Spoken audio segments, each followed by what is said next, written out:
Enthusiast or buyer, cars or bikes, all that you need from the auto world is right here on the Autocar India channel. Subscribe now.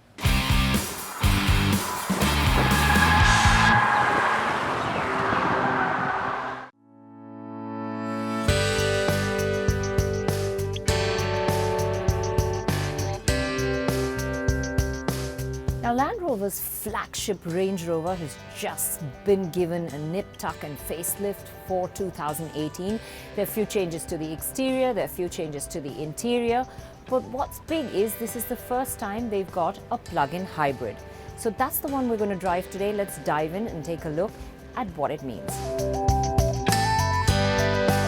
But before we really get inside the car, let's take a look at the few changes to the exterior.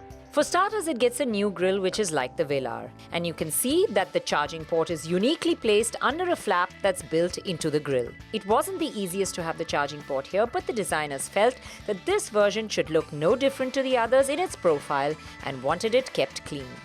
There is also a revised bumper around the rear, and it gets a new set of tail lamps and tailpipes.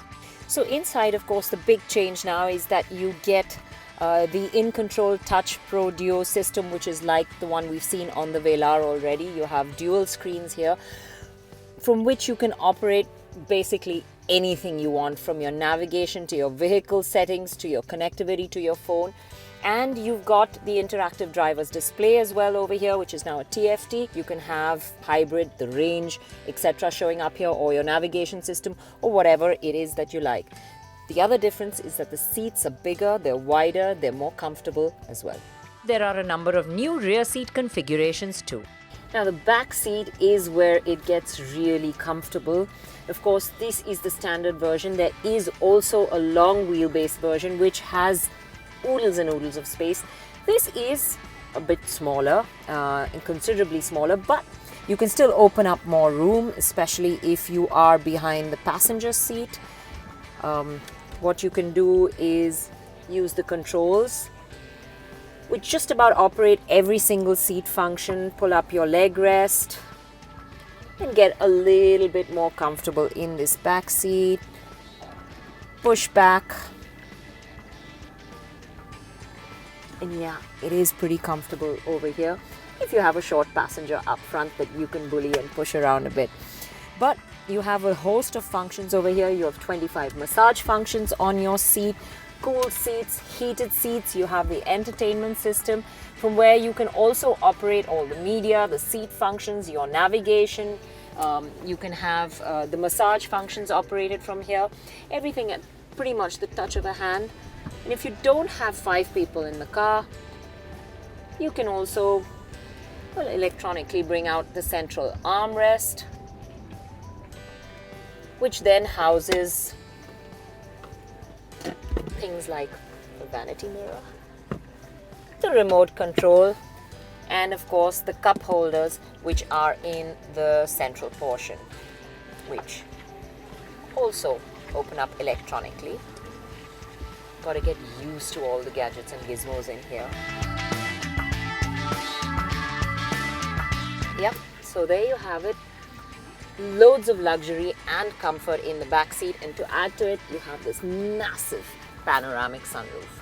There are more small storage areas, and the fridge between the driver and passenger seats has increased in size to house 500 milliliter bottles as well. Overall, this is an interior that still offers ultimate levels of luxury and comfort. Now, whilst the plug-in hybrid system will probably save you a lot of fuel, what it does take away is space in the boot. And as we can see here, the boot space has been reduced. It is a bit smaller, and that's largely due to the fact that the floorboard is now much higher because of the battery pack that sits at the back here. But what I can tell you is it's easy enough to load, and you can still get 2 suitcases in here pretty comfortably. The floor is higher by 46 millimeters and boot space has come down by 98 liters. But the big talking piece of the PHEV is undoubtedly what's under the hood at the other end. This car is powered by a 2-litre Ingenium petrol, and it's supplemented by a 115.5 HP electric motor, which in turn is powered by a battery. So you can use this parallel hybrid in different modes. You can use the engine, you can use electric and gasoline power together. And of course, you can use it in completely electric as well. And when you are, it's eerily silent. And they have insulated the glass, made it 6 millimeters thicker to make it even more silent and hushed in this cabin. The max range that can be covered in pure electric is about 50 kilometers depending on conditions. And the max speed that you can get to before the engine kicks into life is 137 kilometers per hour. Combined, the two power plants make for a total output of 404 HP and 640 Nm of torque. The 100 mark comes up in just 6.4 seconds, which is good considering this is a 2.5-ton car. The electric motor gives it a good amount of go, and at city speeds you really waft through in a bubble of silence. The transitions between the electric motor and the engine are so seamless they cannot be felt at all. Now, all that silent refinement means this cabin is a wonderful place to be, but it also means that people on the outside may not hear this big beast stealing up on them. And of course, there is a system that detects pedestrians and the car begins to make a sound so that they can hear it coming. It's not so silent anymore. It's a strange little sound and can only be heard on the outside. On the inside, you don't hear it at all. However, once you're on more open country roads and you floor the pedal, the 2-liter engine has to do all the work on its own, and it lets you know. The engine definitely becomes more audible and doesn't feel as refined as the V6s and V8s. The thing is, the 8-speed gearbox is a bit overeager to shift down when you press the pedal, and that keeps the revs higher, making you hear the engine. However, ease off, settle into a cruise, and it's all refined once again. This Blenheim estate is just absolutely fabulous, gorgeous terrain to drive through, and we're going to do a spot of off-roading now. Most people buy a large 4x4 and land up using it for an urban crawl, but the outdoors is where its natural habitat really is. The weather has added drama to our drive, and we begin by wading through a small river before we finally run into the slippery stuff. Okay, so the road is kind of really slushy up ahead. It's rained.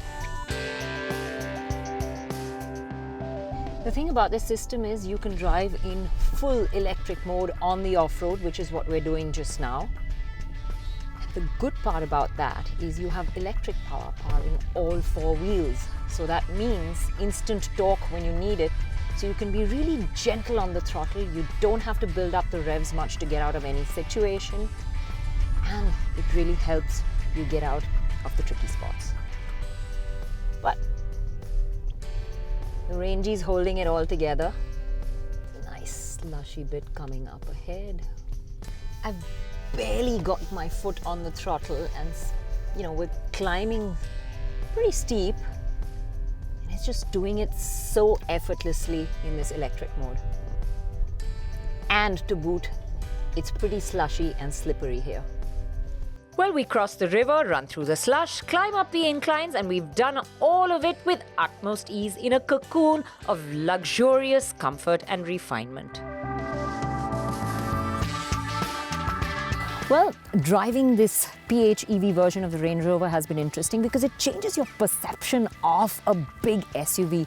When it's in EV mode, it's completely clean and just so much more refined.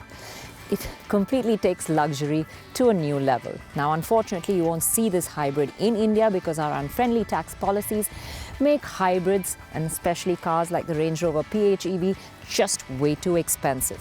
But you will see this updated version, which brings you more comfort and more tech, in June this year.